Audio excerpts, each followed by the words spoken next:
Allez, on voulait revenir sur l'intrusion, c'était en début de semaine, c'était lundi, dans les locaux parisiens du groupe financier BlackRock. Bonjour Frédéric. Bonjour David. Frédéric Lorenzini, journaliste à Patrimoine 24. On lui reproche beaucoup de choses à BlackRock. Ouais, c'est vrai. On leur dit qu'ils font du greenwashing, ils ne militent pas vraiment en faveur de la planète, enfin de la protection de la planète.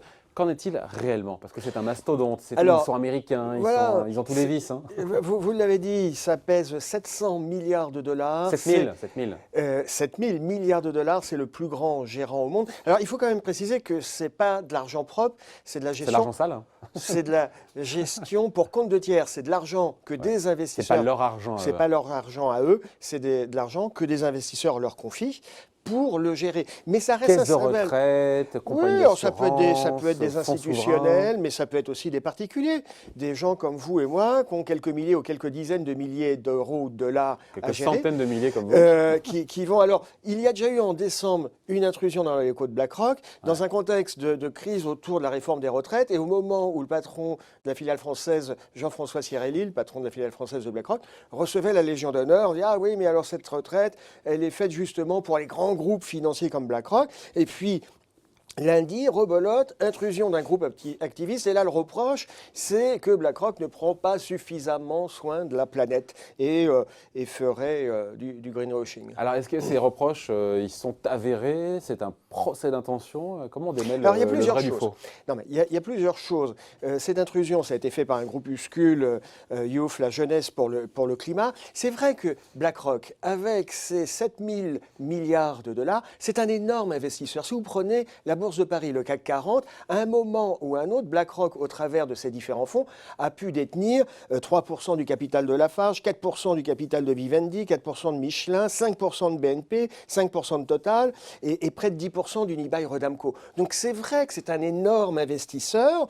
On reproche à BlackRock de faire des déclarations, mais grosso modo... Notamment son président, en début d'année, qui a dit « Maintenant, tous nos choix d'investissement seront regardés à l'aune justement de critères d'environnement, de social et de gouvernance. » Alors c'est vrai qu'il y a sans doute là-dedans du greenwashing, mais plus fondamentalement. Ce qui se passe, c'est qu'en France, on n'aime pas l'industrie de la finance, qui est une espèce de grand Satan, et c'est ça que BlackRock paye aujourd'hui. Il y a sans doute peut-être du greenwashing, mais ce n'est pas le seul. Hein. Et puis, en plus de ça, ce qu'on n'aime pas, c'est que c'est un énorme groupe financier.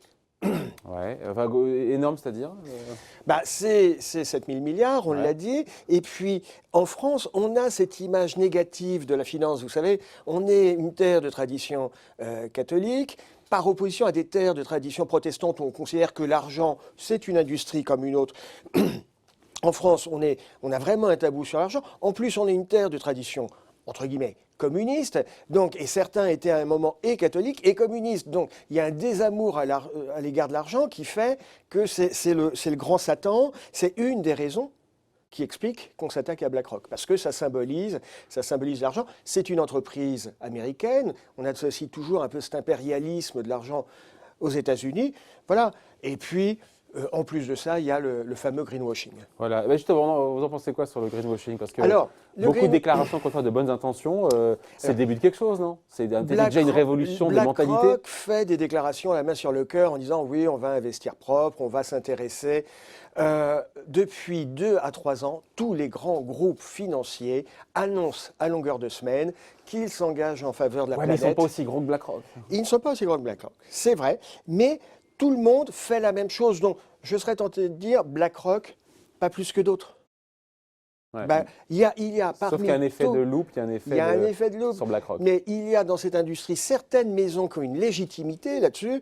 Je pense à des maisons françaises comme Mirova, qui est spécialisée dans l'investissement socialement responsable. Sycomore, Mescart, une maison française qui, depuis 20 ans, 30 ans, a des fonds d'exclusion, a des fonds de partage, etc. Donc il y a des gens qui, effectivement, ont une vraie démarche depuis des années. Et puis, beaucoup de gérants sont opportunistes et font du greenwashing. Peut-être que BlackRock est dans ce cas-là. C'est pas c'est pas nouveau. Ni plus ni moins qu'un autre, c'est ça, au final, Ni plus ni moins qu'un autre. Et puis je crois que, en fait, il y a des vraies questions. Aujourd'hui, on parle beaucoup d'ISR, d'investissement socialement responsable. On parle d'ESG. L'ESG, c'est quoi? C'est l'environnement, c'est la préoccupation sociétale des entreprises et c'est la gouvernance.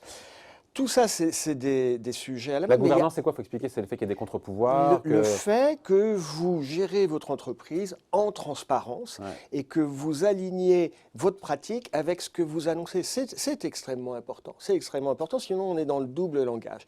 Mais par rapport à ces questions, c'est vrai qu'il y a du greenwashing, mais il y a plein de questions concrètes à poser. Justement, qu'est-ce qu'on pose quand on est un particulier et qu'on a une banque ou autre, un conseiller qui dit voilà, il faut acheter ce fonds, c'est un fonds qui respecte des valeurs d'environnement, de social, de gouvernance. Qu'est-ce qu'on lui pose comme question pour être sûr qu'on ne se fait pas duper? Faut éviter les grandes généralités parce que bien sûr, tout le monde a envie que la planète se porte bien, que la banquise survive. Comme disait Jean-Yann, tout le monde veut sauver la planète, mais personne ne veut descendre les poubelles. Concrètement, mais c'est exactement ça. Tout le monde veut limiter les plastiques, mais concrètement, qu'est-ce qu'on fait? Donc il y a des questions face à un gérant, il y a des questions très concrètes à lui poser. Je vais vous en donner deux. Il y a est-ce qu'il fallait acheter les iPhones produits vendus par Apple, sachant que ces iPhones sont produits en Chine par une société qui s'appelle Foxconn, qui traite ses ouvriers comme des esclaves? Ça, c'est une question très concrète. Et là, c'est intéressant de voir comment un gérant Il y a des gérants qui disent nous, on ne met pas d'Apple. Il y a des gérants qui le disent. Et donc, ils passent à côté d'une boîte dont la CAPI, dont le poids boursier a été démultiplié. Je n'ai pas le chiffre en tête, mais c'est démentiel. C'est bien beau d'avoir des déclarations d'intention, de dire ah mon Dieu, il y a des plastiques. Mais concrètement, qu'est-ce qu'on fait pour qu'il y ait moins de plastique? Est-ce qu'il faut acheter des plats sous vide? Est-ce qu'il faut acheter des plats sous vide?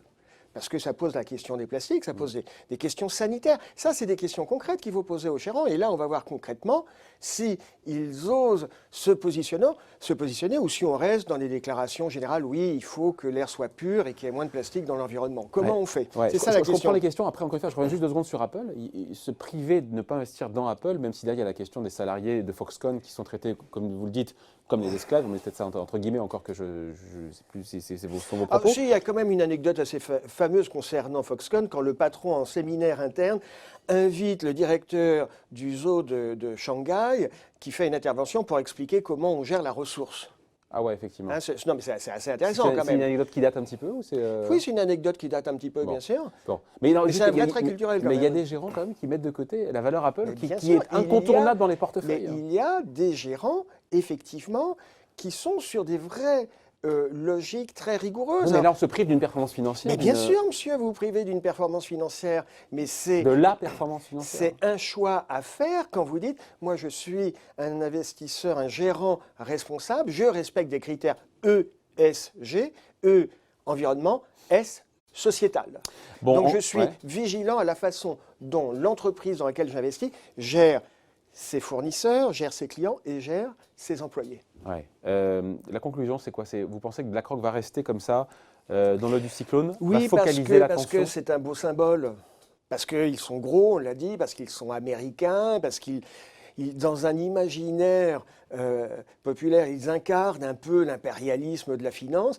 Et il y a de fortes chances qu'on continue à prendre BlackRock comme le symbole de la financiarisation de l'économie, alors qu'il y en a d'autres qui sont, à mon sens, beaucoup plus effectifs. Et c'est votre point de vue, et c'est là où c'est intéressant, on finit là-dessus, c'est que derrière, pour vous, on se trompe de cible. Oui, je crois si on veut dénoncer encore une fois les méfaits, les dérives du capitalisme, la financiarisation de l'économie, le fait que on se trompe de cible en tapant sur BlackRock. Parce que c'est souvent beaucoup plus concret et beaucoup plus simple que ça. 2 exemples. La financiarisation de l'économie, ça a été illustré avec Lehman Brothers qui a explosé en 2008 dans la nuit, où là, on était sur tout un jeu de produits dérivés, où il y a la financiarisation de l'économie, c'est quoi? C'est quand des produits financiers deviennent des produits assurantiels. 2 exemples, Lehman Brothers, et puis les commodities, les matières premières agricoles, qui ont un marché dérivé qui, à l'origine, avait été conçu pour permettre aux éleveurs de bétail de sécuriser leur approvisionnement en maïs, etc., et qui progressivement sont devenus des marchés financiers. Et le capitalisme, je ne vais pas dire qu'il est bien ou mal, mais il est suffisamment subtil pour, sur ce marché, un exemple très concret, sur ce marché des matières premières agricoles, avoir mis en place des régulations qui limitent le poids des opérateurs purement financiers, de façon à ce que ces matières premières agricoles ne fassent pas l'objet de spéculations délirantes. Ouais. Donc il y a des contre-pouvoirs dans ce système. Et BlackRock est un énorme opérateur, c'est le plus grand gérant d'actifs. Mais à mon avis, ce n'est pas celui qui doit faire les choses les plus créatives et les plus tordues dans l'industrie financière. Ouais, et puis sachant qu'on finit là-dessus, mais sur cette réforme des retraites qui est censée avoir été imaginée, encore une fois, par BlackRock et profiter surtout à BlackRock, en fait, quand on réfléchit, vu la part de marché de BlackRock en France qui va augmenter mécaniquement, les vrais gagnants du fait qu'il y ait une petite dose de capitalisation pour les hauts revenus dans le cadre de la réforme des retraites voulue par le président, ce sont des acteurs français. Ce sont les Ce acteurs sont des français, assureurs français, ce sont les acteurs les grands français, vainqueurs. et puis- BlackRock, il y aura des miettes pour BlackRock. Et puis, vous avez déjà d'autres dispositifs de capitalisation qui existent déjà. Donc, à mon avis, on est sur un mouvement, je dirais pas un mouvement de foule, mais on est sur quelque chose qui amuse un petit peu la galerie. Et on aime bien, en France, taper sur l'industrie de la finance. Voilà. Merci en tout cas, point de vue, signé Frédéric Lorenzini, journaliste à Patrimoine 24. Merci Fred. À bientôt. Tchuss.